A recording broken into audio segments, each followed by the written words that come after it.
are you doing? I hope you are doing phenomenal. I went for a walk this morning with my puppy. It is absolutely beautiful outside. We have like a cool front coming through and it's like 75 degrees out and it is like perfect weather. It is so beautiful. So anyway, a lot of you guys really liked my baking video last week, and since I do cook dinner once a week for my family, I'm always trying new baking recipes. I'm always making different kind of cakes and like coming up with my own creations. So I'm back this week with what I am making for dessert for tonight's dinner. And I'm kind of, since the cake went over last week so well, it was so delicious. We ate probably over half of it at dinner, and I made it in a big pan. So we ate like over half of it at dinner, and then I put it in the fridge, and since it was a refrigerated cake, I think it stayed better longer than cakes I would normally make that kind of sit out in like a cake holder.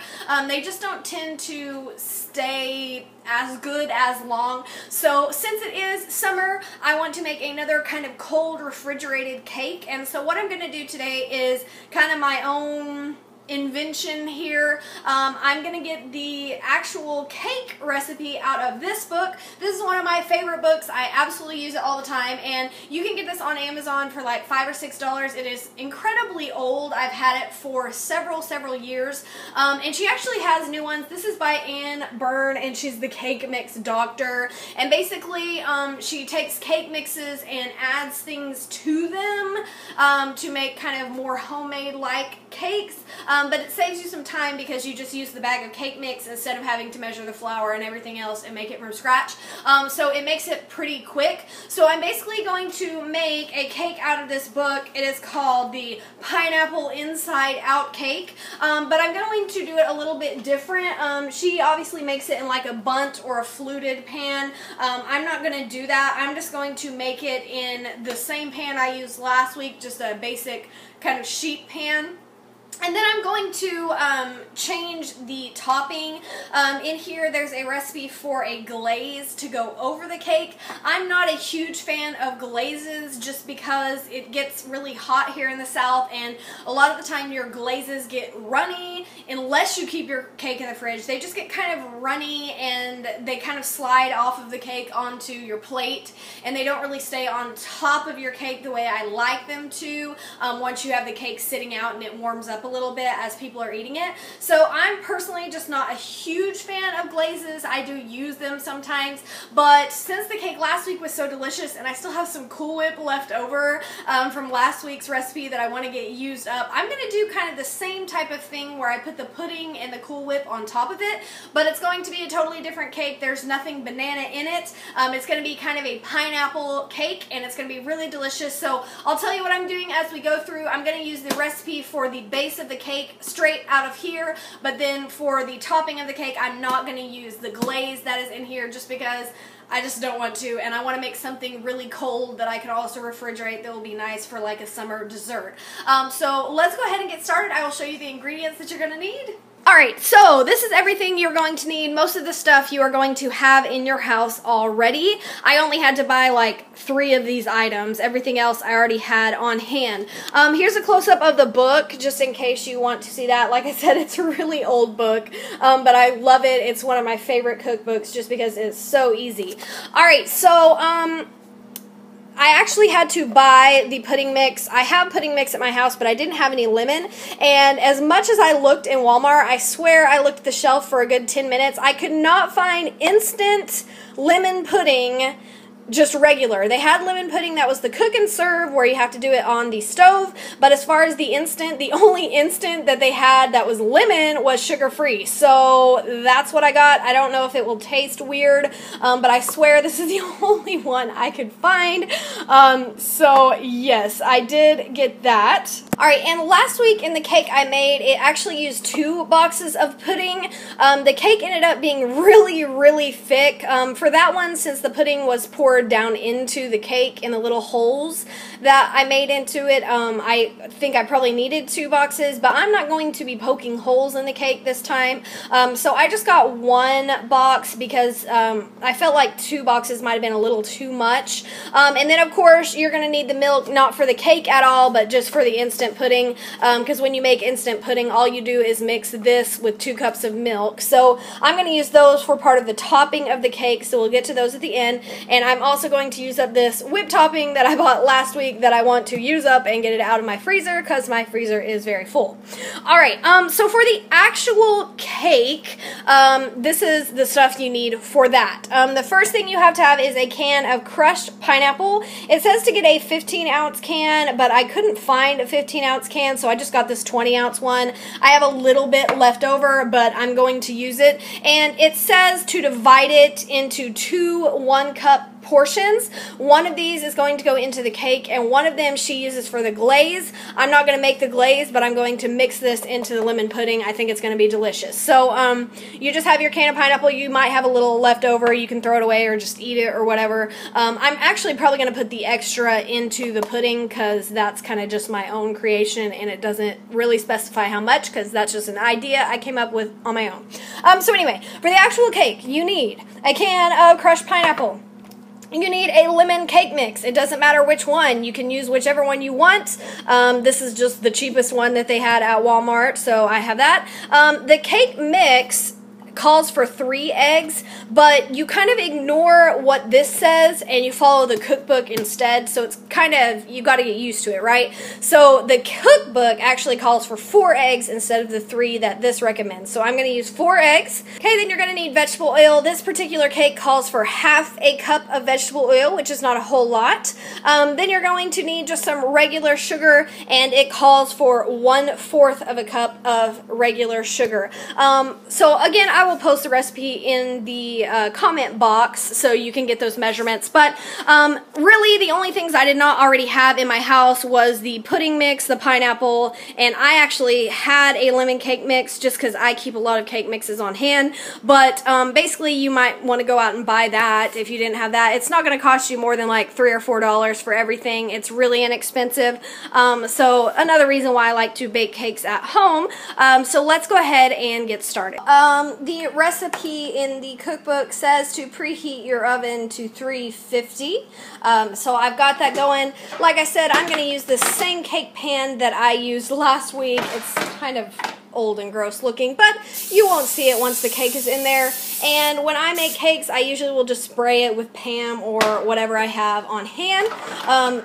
So in the actual cookbook, it says to grease the pan and use flour, but again, it's using a bundt pan. I'm not, because this is much faster than greasing and flouring a bundt pan. So my pan is ready to go, and let's actually get to mixing the cake. Alright, so here is the actual recipe. It is on page 92 in the book.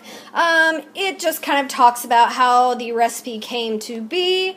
It talks about all of the ingredients you need. This is just talking about preparing your pan and preheating to 350. We've already done that.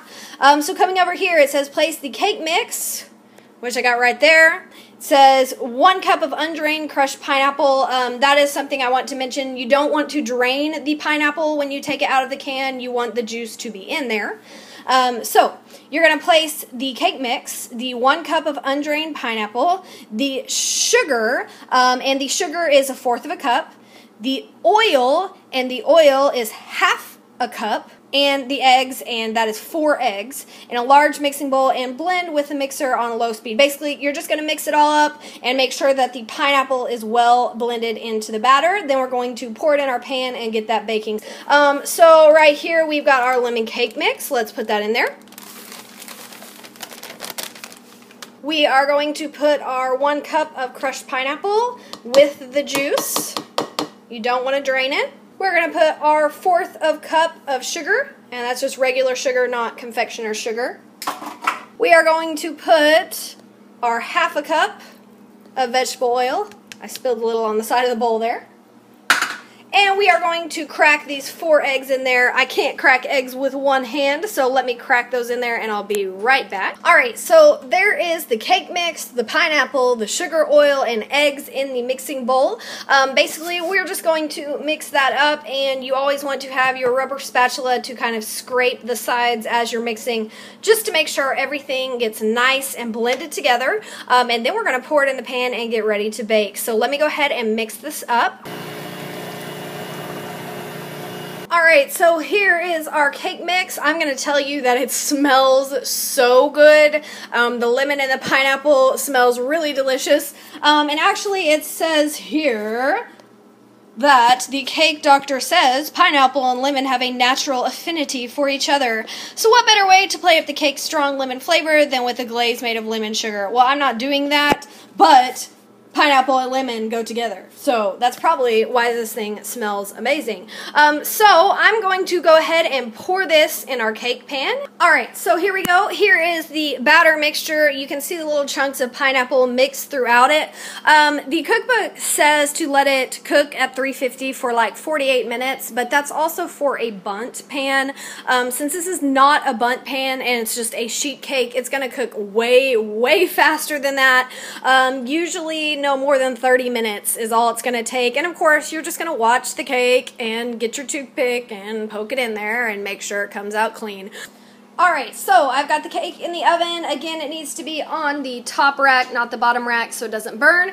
And I've got my timer set for 30 minutes because that's usually all it takes in my particular oven for a sheet cake. Of course, I'll check it at 30 minutes, and if it's not done, I'll leave it in longer. But usually 30 minutes is all it takes, sometimes even less than that. So I'm going to go ahead and work on the toppings. Alright, so next up, I've got my 2 cups of milk and my instant pudding. For every box that you use, you mix it with 2 cups of milk. So I've got that, and all you do is blend it up. You don't have to get out your mixer. You can just use a hand whisk, or probably even a fork would work.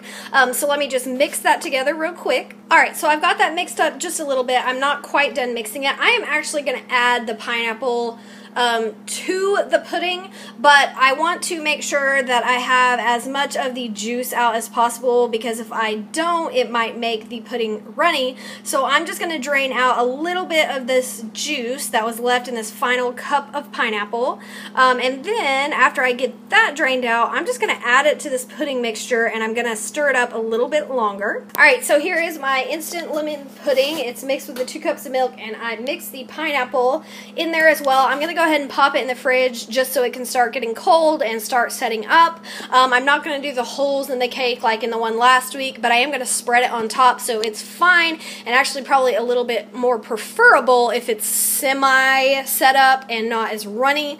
So I'm going to pop that in the fridge, and we're going to wait for the cake to finish baking. Alright, so here is the cake. I've let it cool for a while to where it's cool to the touch. You definitely want to do that before you put the pudding on top, since the pudding is cold. You don't want it to get runny or melt. So this is my pudding and pineapple mixture. I'm just going to take my little rubber spatula, and I'm just going to spread that over the top of the cake in a layer. Alright, so there is that. Now I'm going to do a layer of the whipped topping over that. Like I said, this is a lot like last week's cake, but using different flavors, different fruits, and things like that. So it is a little bit different. So let me go ahead and put one last layer on top. Alright, so here is the finished product. You could put some garnish on top of it if you wanted, maybe like the vanilla wafers from last week or things like that. I'm not going to. I'm just going to leave it plain since it does have a lot of pineapple mixed in there. I don't want to take away from the taste of the pineapple. So there it is. There is the pineapple inside out cake, kind of combined with some of the ideas from last week's banana cream cake. I'm sure it's going to be delicious. So let me know if there's a specific cake you would like me to make next time, or if there's something you're wondering about, I will try to make that for you. So again, if you are liking these baking videos, give me a thumbs up, leave me your comments, and let me know. And I love you guys so much. I will see you next time. Bye.